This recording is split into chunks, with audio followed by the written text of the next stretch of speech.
निर्णय ले लिया है, 15 तारीख को राहुल गांधी आएंगे और अपने कैंडिडेट के लिए प्रचार करेंगे। क्या है ये मामला, इस पर जानकारी देंगे हल्ला बोल टीवी के संपादक दीपक शर्मा। देखिए, खबर बहुत बड़ी है जो खुशी राज बता रही हैं हमें। दिल्ली कांग्रेस से जुड़े सूत्रों ने जो जानकारी दी है, बड़े पदों पर बैठे कांग्रेस में, बड़े पद पर जो कांग्रेस के आला कमान के नजरिए को प्रभावित करने वाले, वहां से जहां फैसले होते हैं, वहां के जो उच्च पदस्थ कांग्रेसी हैं, उन्होंने हमें जानकारी दी है कि कांग्रेस ने मन बना लिया है कि बांकीपुर से कांग्रेस अपना कैंडिडेट देगी। और 15 जुलाई को जो राहुल गांधी के आने का कार्यक्रम है, छात्रों की गूंज कार्यक्रम में शरीक होने, छात्रों को संबोधित करने पटना आ रहे हैं। अब इस दौरान वे बांकीपुर के क्षेत्र में भी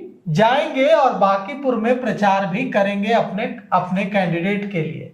मुझे यह बात और पक्की इसलिए हो गई क्योंकि एक बड़े कांग्रेसी नेता ने मुझसे ही रूट पूछ लिया फोन करके दिल्ली से कि बताइए कि जो छात्रों की गूंज में कार्यक्रम जो राहुल गांधी का रोड शो होना है भिखना पहाड़ी क्षेत्र में, उसमें बांकीपुर का एरिया आता है कि नहीं आता है। वहीं पर मेरा माथा ठनका कि ये क्यों ये पूछ रहे हैं।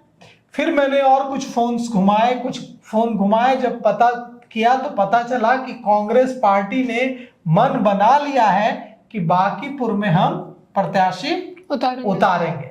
और मन जब बना लिया है तो राहुल गांधी जब आएंगे तब तक नॉमिनेशन का लास्ट डेट क्या है? नॉमिनेशन की लास्ट डेट है, अंतिम तिथि है 13 जुलाई।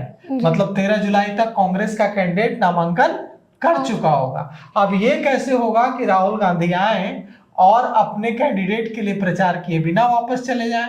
तो राहुल गांधी आएंगे तो छात्रों की गूंज कार्यक्रम में शामिल होंगे, हुंकार भरेंगे छात्रों के पक्ष में और बांकीपुर में अपने कैंडिडेट के लिए प्रचार भी करेंगे। तो अब सब कुछ एकदम साफ हो गया है। तेजस्वी यादव चले गए हैं यूरोप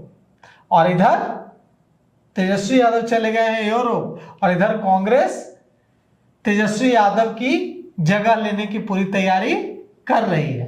कांग्रेस पार्टी का यह मानना है कि तेजस्वी यादव, नीतीश कुमार, मतलब जनता दल यूनाइटेड और राजद, यह अब भारतीय जनता पार्टी के खिलाफ खड़ा नहीं होगा।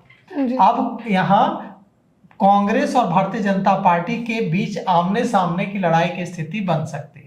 कांग्रेस की रणनीति यह है कि जदयू और आरजेडी के पास वही वोट बैंक है जो एक समय कांग्रेस पार्टी का हुआ करता था, जब तक कांग्रेस बिहार की सत्ता में 80 के दशक तक थी।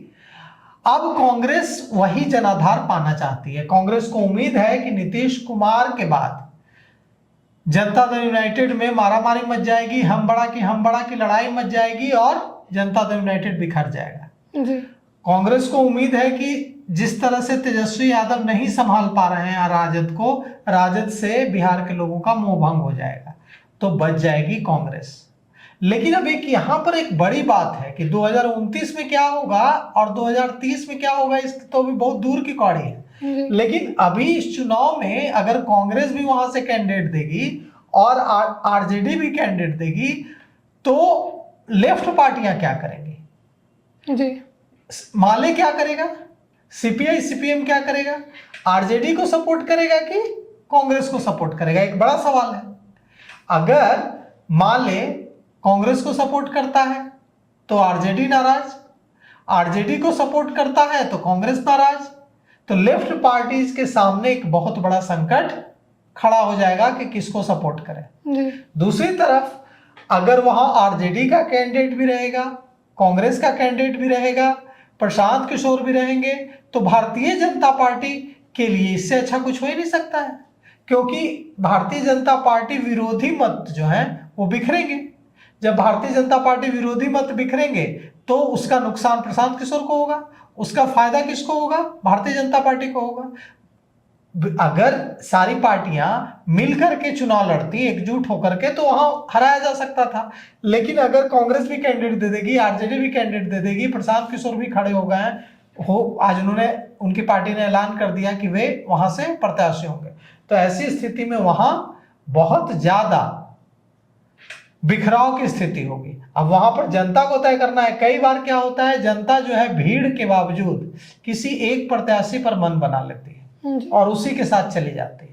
अगर इस बार भी ऐसा होता है कि जो लोग भाजपा के खिलाफ वोट करना चाहते हैं वो प्रशांत किशोर या कांग्रेस या आरजेडी किसी भी एक कैंडिडेट को चुन करके उसके खिलाफ, भारतीय जनता पार्टी के खिलाफ उस एक कैंडिडेट को मदद कर दें जो सबसे मजबूत है, तो हो सकता है कि प्रशांत किशोर को फायदा हो जाए, क्योंकि प्रशांत किशोर बहुत बड़े नाम हैं, वे लड़ रहे हैं, तो उनके पास संसाधन भी है, उनके पास लोग भी हैं, उनके पास चुनाव लड़ने लड़ाने का अनुभव भी है, जिताने का भी अनुभव है। तो यह भी हो सकता है कि इतनी भीड़ के बावजूद ये जो मुकाबला हो वो प्रशांत किशोर वर्सेस बीजेपी हो, बीजेपी वर्सेस प्रशांत किशोर हो। अब यह देखना यह होगा कि कांग्रेस किसको टिकट देती है, देखना यह होगा कि राष्ट्रीय जनता दल किसको टिकट देता है, देखना यह होगा कि भारतीय जनता पार्टी किसको टिकट देती है। अभी तो जो हमारे भारतीय जनता पार्टी के बड़े नेता हैं उनसे मैंने पूछा कि किसको टिकट देगी भारतीय जनता पार्टी, तो उन्होंने कहा कि आशीष सिन्हा को टिकट मिलेगा, जो कुम्हरार के विधायक के पूर्व विधायक के बेटे हैं। अब आशीष सिन्हा को टिकट मिलेगा तो आशीष सिन्हा कितना मजबूत साबित हो पाते हैं। तो कई सारी चीजें हैं जो अभी कुछ दिनों में साफ होंगी, लेकिन इतना तो जरूर साफ हो गया है कि कांग्रेस पार्टी ने मन बना लिया है बिहार में इस बार बांकीपुर में अपना दमखम दिखाने का, क्योंकि कांग्रेस पार्टी को लगता है कि अगर हम चुनाव नहीं लड़ेंगे तो हम कमजोर होते चले जाएंगे, इसलिए चुनाव लड़ना चाहिए। चुनाव लड़ने से ही हमारी ताकत बढ़ेगी। तो सुना आपने, इन सब पे आपकी क्या राय है हमें कमेंट करके जरूर बताएं। आगे की खबरों के लिए देखते रहें हल्ला बोल टीवी। धन्यवाद।